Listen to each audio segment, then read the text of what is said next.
What if the way others see us only becomes powerful when we mistake it for truth? Epictetus once spoke of a man who panicked when insulted in public. Epictetus asked him, if someone calls a stone weak, does it crack? The man didn't answer. Epictetus said, then why does a word fracture you? The Stoics believe that reputation lives outside self, and it only takes shape when we invite it in. Psychologists once ran an experiment with children. They praised one group for being smart and another for trying. Years later, the second group took risks while the first group avoided difficulty because failure threatened their identity.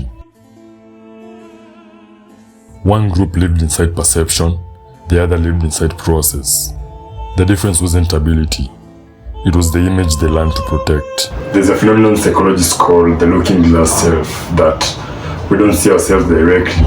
We imagine how we appear in the minds of others, and over time, the imagined observer becomes permanent. We adjust, perform, and silence parts of ourselves until one day the question changes, not to who am I, but to how am I seen. The Stoics warn, if you live for applause, they said, you become owned by the crowd. Psychology confirms it.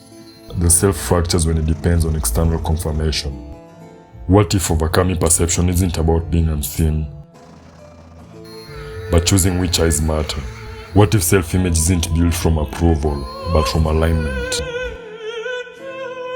You'll still be judged, misunderstood, and observed, but what if it no longer defines you?